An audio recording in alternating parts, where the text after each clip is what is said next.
नमस्कार आपण समस्त को स्वागत मोर डेली ब्लॉग को। प्रथमतः यहाँ मोर प्रथम ब्लॉग जोटा कि आज आमर गोटे श्राद्ध थिला जेजेमांकर तापर मुझे बनई भिडटी पूर्व मुझे चाहिए आमर जो श्राद्धर महत्व रही से महत्व हूँ आमर बड़ बड़ पूर्वज मान श्रद्धांजलि देवा प्रत्येक ओडिया पर गोटे आख्यान भाव पालन कर आम यहाँ पितृपक्ष को सम्मान दे मनई था ता सहित आमर गोटे रही था दिन सारे परिवार मान सहित आम केमी दिन टी काटबू सबुठ लाभ पाइबा पूर्वज प्रति नमन कर सेवा कर पड़ो जे श्राद्ध संस्कृति धार्मिक मिलन को आम श्राद्ध बोली कही जोटा कि आमर पूर्वजों को गभीर श्रद्धा सम्मान व्यक्त कर दिन। तो डेरी न करी आम स्टार्ट करवा आमर जो आज खाଇବା सब होता आम आज बनई दही बैगण माछर गोटे आइटम था सहित आपंकर मामा बनई माछर गोटे घांट तरकारी तो ता सहित आम देलु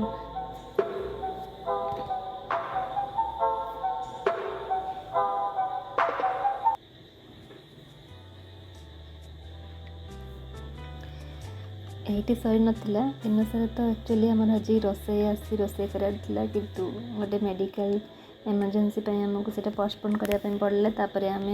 घरे ही डिसाइड करूँ समस्त मिलमिशी बनवाई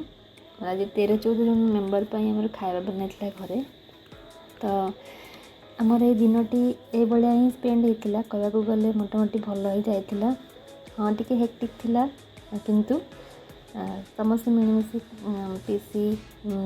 मामा मो हजबैंड आम समस्त मिलमिशी रोसे सारी प्राय गोटे समय भितर भर मामा एमती माछ तरकारी बनई मो माछर जो गोटे भजा था से बनई दही बैगण बनई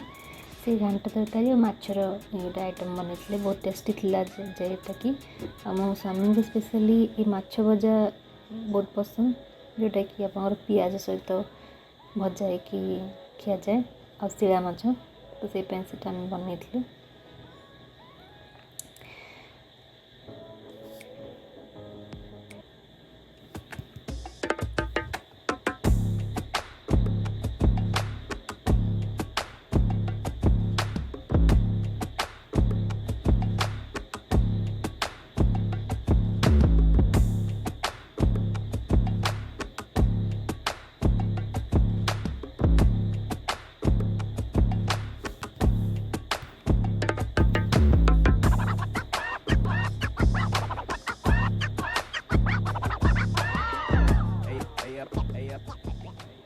आम साधारणतः ये दिन मानक कौन कर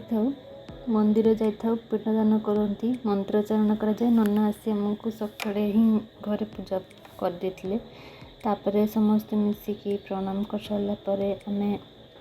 से कम लगी मामा खिचुड़ी बनई जोटा कि मुझे अपलोड करनी आ कौन दे पिंडरे दान कराए जो खिचुड़ी बनाई आम घरे सेटा भी दिया तापर मीन व्हाइल आम अन्य खाଇବା बनवा सहित